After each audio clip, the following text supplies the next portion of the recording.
नमस्कार। कैसे हैं आप सभी लोग। एक बार पुनः स्वागत है हमारे समृद्धि आईएएस के यूट्यूब चैनल पर और अब की बार मेंस पार बैच में। कैसा लग रहा है बैच आप लोगों को, कमेंट करके ज़रूर बताइएगा। पहली चीज़। दूसरी चीज़, अगर आपको लग रहा है कि सर किसी टॉपिक को लेकर के समस्या है तो आप कमेंट बॉक्स में उस टॉपिक का नाम लिखिएगा, हम निश्चित तौर पे उस पर जो है वीडियो बना देंगे। तो दोनों फीडबैक आप दीजिएगा। और आज जो हमारा ये प्रोग्राम है इसके तहत पेपर 3 से हम प्रश्न कराने वाले हैं। और जो प्रश्न है कि राष्ट्रीय सुरक्षा में विज्ञान एवं प्रौद्योगिकी की भूमिका की जो है वो विवेचना करना है कि, और ये 8 अंक का प्रश्न है। तो आइए देखते हैं प्रश्न। आगे बढ़ने से पहले ये शेड्यूल है, हर बार की तरह जानते ही होंगे, एक बार हम बता दे रहे हैं कि सुबह जो है 9 बजे और शाम को 4 बजे प्रत्येक पेपर से प्रत्येक दिन मंडे टू फ्राइडे प्रश्न कराए जाते हैं। आप इस समय तो ज़रूर पेन पेपर लेके बैठिएगा और इसका लाभ उठाइए। वीकली जो है वो करंट अफेयर्स भी हमारे आते हैं और सप्ताह भर में जो भी महत्वपूर्ण घटनाएं होती हैं वो यहाँ ज़रूर करा दी जाती हैं। मेरा पूरा विश्वास रहता है कि कोई भी ऐसा फैक्ट है ना छूटे जो आपके परीक्षा के लिए उपयोगी हो। तो इस बैच को तो ज़रूर देखिए। और हम देखते हैं कि क्या है ना कि आप लोग जो है करंट अफेयर्स को इग्नोर करते हैं। आप लोग को ये लगता है कि लास्ट में पढ़ लेंगे और करंट अफेयर्स ही तो है, वो घटनासार आएगा, घटना चक्र आएगा, उसी से काम चला लेंगे। तो देखिए वो अच्छी बुक है, ऐसा नहीं है, उसको हम खारिज नहीं कर रहे हैं उसके महत्व को, लेकिन उसका भी लाभ आप तभी उठा पाएंगे जब आप निरंतर जो है करंट अफेयर्स पे काम किए होंगे।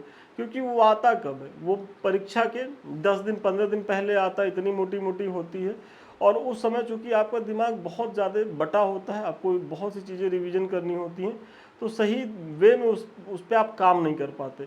और जब तक आप किसी चीज़ पे 3 रीडिंग नहीं करेंगे तब तक वो चीज़ें आपकी बनेंगी नहीं। तो उसका यही तरीका है कि करंट अफेयर्स को डेली पढ़िए। न्यूज़पेपर पढ़ते हैं तो जो भी आपको महत्वपूर्ण लगे वो आप जो है नोट कर लीजिए। अब आप पूछेंगे सर हम कैसे पता पाए कि महत्वपूर्ण क्या है। तो देखिए इसके लिए मैं बताता हूँ कि आप लोग PYQ देखिए, प्रीवियस ईयर्स क्वेश्चन देखिए, चाहे प्रीलिम्स हो चाहे मेंस हो। तो जब आप क्वेश्चन देखेंगे तो आपको लग जाएगा कि अच्छा इस टॉपिक से ऐसे प्रश्न आयोग द्वारा पूछे जाते हैं। तो आपके तैयारी की पहली शर्त ही है सिलेबस और PYQ। ये दो चीज़ तो आपके मेज पे हमेशा होना चाहिए। तो वहाँ से आप जो है तो नोट करते रहिए।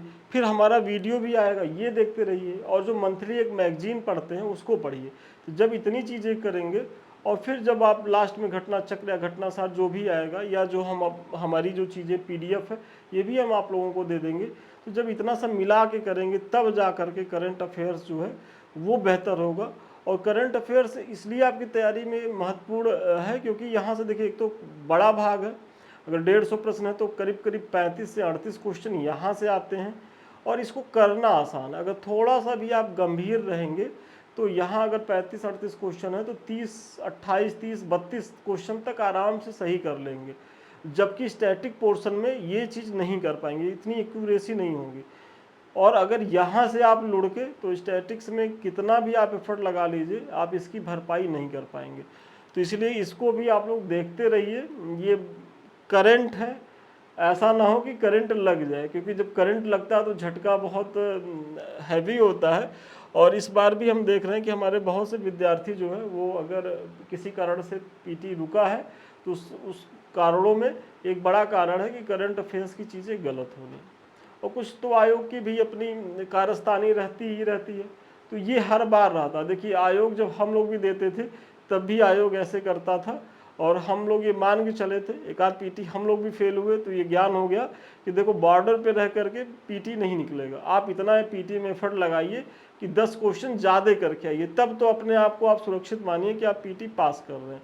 तो आपका भी यही अप्रोच होना चाहिए कि प्रीलिम्स की जो है ऐसी तैयारी करिए कि 10 क्वेश्चन जो है कट ऑफ जो है उसे ज़्यादा ही करके आइए, क्योंकि 5-6-7 क्वेश्चन तो आयोग हमेशा ही अप डाउन करता रहता है। आइए एक बार फिर से हम प्रश्न पढ़ रहे हैं। राष्ट्रीय सुरक्षा में विज्ञान एवं प्रौद्योगिकी की भूमिका की विवेचना करना है। तो सबसे पहले तो ये राष्ट्रीय सुरक्षा, इसी को 10 से 15 शब्दों में आप बता दीजिए, यही आपकी भूमिका हो गई। फिर अब इस सुरक्षा में विज्ञान एवं प्रौद्योगिकी की क्या भूमिका है, फिर इसके नीचे आप बता दीजिए। तो राष्ट्रीय सुरक्षा से आशय देश की सुरक्षा से है, जिसके अंतर्गत नागरिकों की सुरक्षा, अर्थव्यवस्था की सुरक्षा, संस्थाओं की सुरक्षा सम्मिलित है। जहाँ तक इसकी सुरक्षा में विज्ञान एवं प्रौद्योगिकी की भूमिका का प्रश्न है तो उसे निम्न बिंदुओं से समझ सकते हैं। देखिए कितना स्मार्टली काम किया गया कि 8 अंक का प्रश्न है, बहुत ज़्यादा लिखने का स्कोप नहीं है। अब आपको भूमिका बतानी है तो भूमिका में राष्ट्रीय सुरक्षा से आपने शुरू किया और मुश्किल से 10 शब्दों में भूमिका बताई, और फिर भूमिका में ही आप जो है अपने मूल प्रश्न पर कि राष्ट्रीय सुरक्षा में विज्ञान और प्रौद्योगिकी की जो भूमिका है उस पर जो है आप उतर गए। और यही अप्रोच आपको भी अपने मुख्य परीक्षा में अपनाना है। अब राष्ट्रीय सुरक्षा में विज्ञान एवं प्रौद्योगिकी की भूमिका के तहत सबसे पहली भूमिका है अंतरिक्ष सुरक्षा में विज्ञान एवं प्रौद्योगिकी, फिर सीमा सुरक्षा में, फिर पर्यावरणीय सुरक्षा में, ऊर्जा सुरक्षा में, आंतरिक सुरक्षा में और साइबर सुरक्षा और आदि। मतलब और भी सुरक्षाएं हैं, लेकिन अब उनकी एक सीमा है कितना आप लिख पाएंगे। और ये इसी तरीके से आप बनाइएगा भी, चाहे आप डायग्राम पे दिखा दीजिए चाहे चार्ट बना करके, लेकिन इस तरीके का अप्रोच रहेगा तो एग्जामिनर जान जाएगा कि देखिए बच्चा समझ रहा है और अब इन्हीं डायमेंशंस को एक्सप्लेन करेगा। तो हो सकता है कि आगे आपकी चीज़ें पढ़े ही ना और इसी पे आपको 8 नंबर का तो 5.5 नंबर तक दे करके वो निकल जाए, क्योंकि यहाँ आपने महत्वपूर्ण जो है वो डायमेंशंस को कवर कर लिया है। और इसी के तहत जो सबसे पहला अंतरिक्ष सुरक्षा है, तो थोड़ा सा अंतरिक्ष सुरक्षा को देखिए कि वर्तमान युग में अंतरिक्ष में पहुंचने की होड़ ने अंतरिक्ष संपत्तियों के लिए खतरा उत्पन्न कर दिया है, जिसे प्रौद्योगिकी के माध्यम से कम किया जा रहा है। जैसे भारत द्वारा एसैट मतलब एंटी सैटेलाइट वेपन का परीक्षण, इसके द्वारा रणनीतिक या सामरिक उद्देश्यों के लिए उपग्रहों को जो है वो निष्क्रिय या नष्ट करने के लिए डिजाइन किया गया है। मतलब एसैट जो है, मतलब ये कह रहे हैं कि जो अंतरिक्ष में जो इस समय आप देख रहे होंगे कि हर देश जो है अपने उपग्रहों को जो है वो भेज रहा है, लेकिन एक समय के बाद क्या है कि इतने ज़्यादा वहाँ उपग्रह चले गए हैं और वो एक मतलब एक टाइम के बाद उनकी सेवा समाप्त हो जाती है, लेकिन वो वहाँ पड़े रहते हैं। तो वो एक तरीके से अंतरिक्ष में कचरे के समान है, और उन कचरों को निपटान में जो है एसेट जैसी जो तकनीकी है, एंटी सैटेलाइट जो वेपन है, इनकी बहुत महत्वपूर्ण भूमिका होती है, क्योंकि ये जा करके उनको टारगेट करके गिरा देते हैं।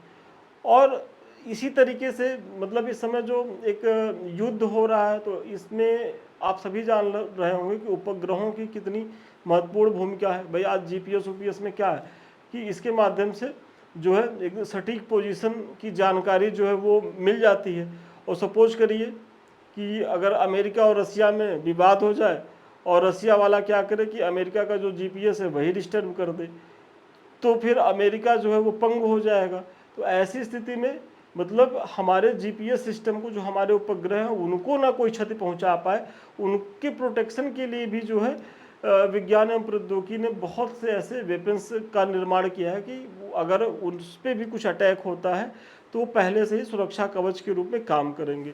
तो ये दोहरी भूमिका निभा रहे हैं जो अंतरिक्ष में है विज्ञान एवं प्रौद्योगिकी की। तो आप इसको बता दीजिए।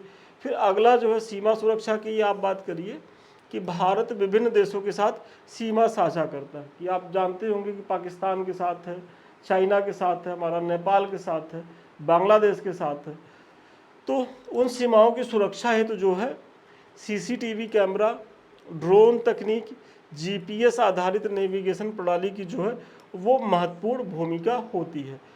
और आपको भी ऐसे उदाहरण देके बताना, ये नहीं कि बस सीमा सुरक्षा से संबंधित नहीं, आपको दिखाना है कि कैसे किस तरीके से सीसीटीवी कैमरे हैं, ड्रोन है, जीपीएस आधारित नेविगेशन प्रणाली है, तो उनका भी उल्लेख करना है। भले 8 अंक के प्रश्न है, इतना तो आपको विस्तार देना ही देना है।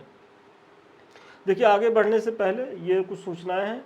हमारे 2 बैच चल रहे हैं, एक तो अब की बार मेंस पर, ये उन बच्चों के लिए है जो इस बार मेंस दे रहे हैं। तो इसके माध्यम से हमारा प्रयास यही है कि प्रत्येक पेपर से, प्रत्येक टॉपिक से जो है 15 जून के पहले सारे जो है महत्वपूर्ण क्वेश्चन करा दिए जाए। और दूसरा बैच है शून्य से शिखर बैच, ये उन बच्चों के लिए है कि जो 2025 को लेकर के टारगेट कर रहे हैं। तो दोनों बैच जिसमें भी जो योग्य हों वो इससे जुड़े। अधिक जानकारी के लिए 73033750 पे आप संपर्क कर सकते हैं। देखिए यहाँ क्या है कि आपको प्रश्न दिए जाएंगे, आप ऐसे प्रश्न करके दिखाएंगे, प्रॉपर वे में मार्किंग होगी, जो भी कमी रहेगी वो बताया जाएगा, और फिर जो है इसी तरीके से मॉडल आंसर भी आपको दे दिया जाएगा। तो इससे जुड़िए और इसका लाभ उठाइए। फिर जो अगला है पर्यावरणीय सुरक्षा की बात करिए। तो जीवन के लिए पर्यावरणीय सुरक्षा बेहद जो है वो जरूरी है। विज्ञान एवं प्रौद्योगिकी हमें पर्यावरण के अनुकूल तकनीकों और समाधानों का विकास करने में मदद करती है, जैसे नवीकरणीय ऊर्जा, कचरा प्रबंधन और प्रदूषण नियंत्रण में जो है साइंस टेक की जो भूमिका है। तो आप इसका भी उल्लेख जरूर करें। तो अगला जो है वो ऊर्जा सुरक्षा की बात करिए। तो ऊर्जा सुरक्षा के तहत अपशिष्ट से ऊर्जा प्रौद्योगिकी का जो है, भाई आजकल क्या है कि कचरे से जो है वो ऊर्जा बनाने की प्रक्रिया हो रही है, तो इसमें क्या है कि साइंस टेक की ही भूमिका है। फिर सोलर पंप का उपयोग, बायोडीजल, एथेनॉल आदि के विकास में विज्ञान एवं प्रौद्योगिकी जो है उल्लेखनीय भूमिका निभा रहा है। मतलब ऊर्जा सुरक्षा के तहत भी जो है हम क्लीन एनर्जी में जो है साइंस टेक का जो है बहुत महत्वपूर्ण उपयोग इस समय कर रहे हैं। और ये उदाहरण है सोलर पंप के माध्यम से, बायोडीजल के माध्यम से, इथेनॉल के माध्यम से, या अपशिष्ट जो कचरा है उनसे जो है ऊर्जा निर्माण में। तो ये है। फिर आंतरिक सुरक्षा में अगर देखा जाए तो इसके अंतर्गत आने वाली गतिविधियां है पुलिसिंग को अत्याधुनिक हथियारों एवं तकनीक से लैस करना, और आंतरिक जो है वो डाटा इकट्ठा करना। इसमें भी आप देखेंगे तो सीसीटीवी कैमरा, ड्रोन, जो बहुत सॉफ्टिकेटेड जो वेपन्स हैं, तो वो सारी चीज़ें आप यहाँ इसके माध्यम से जो है बता सकते हैं आंतरिक सुरक्षा के तहत। तो देखिए पर्यावरणीय सुरक्षा, ऊर्जा सुरक्षा, आंतरिक सुरक्षा, पीछे मैंने आंतरिक सुरक्षा की चर्चा करी है, तो ये सारी चीज़ें आपको बताना है। फिर जो अगला महत्वपूर्ण सुरक्षा है साइबर सुरक्षा, कि वर्तमान में संचार एवं सूचना क्रांति, साइबर युद्ध और साइबर सुरक्षा राज्य की सुरक्षा के समक्ष जो है वो नए खतरे हैं, और इन चुनौतियों से निपटने के लिए विज्ञान एवं तकनीक जो है आवश्यक संसाधन जो है वो उपलब्ध करा रही है। क्योंकि वर्तमान में तो वाकई में जो साइबर क्राइम है वो सबसे जटिल अपराधों की श्रेणी में माने जा रहे हैं, क्योंकि इनको जो है हैंडल करना टफ है। वो क्यों टफ है? क्योंकि हमारे पास अभी वैसा वर्क फोर्स नहीं है, दूसरी चीज़ वैसे जो है हमारे पास उपकरण नहीं है। लेकिन इस दिशा में भी जो है साइंस टेक जो है बहुत इनोवेशन कर रही है, नए नए आविष्कार कर रही है, नई नई तकनीकों के प्रयोग के माध्यम से इसको भी नियंत्रित करने का प्रयास किया जा रहा है। मतलब साइबर सुरक्षा में भी इसकी भूमिका देखी जा रही है।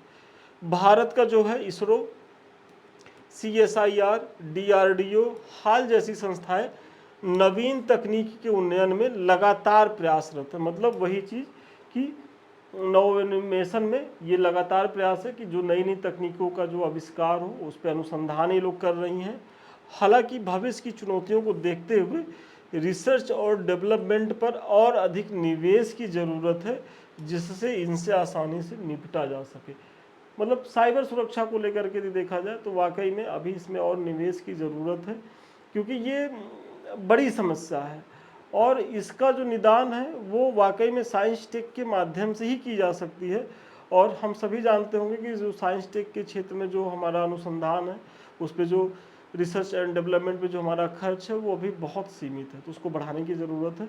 तो ये सारी चीज़ें जो है मतलब साइंस टेक की जो है भूमिका है, तो आपने बता दिया। और इसका प्रश्न का जो उत्तर था वो यहीं तक था। मुझे बहुत भरोसा है कि इस प्रश्न के माध्यम से आपको न केवल एक प्रश्न का मॉडल उत्तर मिला होगा, बल्कि भूमिका कैसे लिखनी, निष्कर्ष कैसे लिखना और कैसे बीच का पार्ट लिखना है बिना कोई डायमेंशंस छोड़े हुए, उसके बारे में कुछ सिखा पाए होंगे। ये कुछ लिंक्स है, इनसे आप लोग ज़रूर जुड़िए। ये हमारा टेलीग्राम है, आप लोग जुड़िए। जो हम पढ़ा रहे हैं उसका PDF भी मिलेगा। साथ ही साथ यहाँ आपकी तैयारी से संबंधित बहुत सी जानकारियाँ डेली निःशुल्क दी जाती हैं। ये हमारे चैनल्स हैं, जैसे YouTube है समृद्धि IAS का, इसे आप लोग लाइक करिए, सब्सक्राइब करिए, शेयर करिए। ये आप ही का चैनल है और इसे आप ही के द्वारा आगे बढ़ाना भी है। सेकंड चैनल है संदीप मिश्रा ऑफिशियल, इससे भी आप लोग जुड़िए क्योंकि आपकी तैयारी से संबंधित बहुत सी जानकारियाँ यहाँ भी दी गई हैं और निकट भविष्य में भी बहुत से वीडियो यहाँ भी आते रहेंगे। और हमसे बात करने के लिए या किसी बैच से जुड़ने के लिए इस नंबर पे आप संपर्क कर सकते हैं 7303307507 पे। तो चलिए आज के लिए इतना ही, पुनः मिलते हैं नए वीडियो में नए क्लास के साथ, तब तक के लिए धन्यवाद, शुभकामनाएं।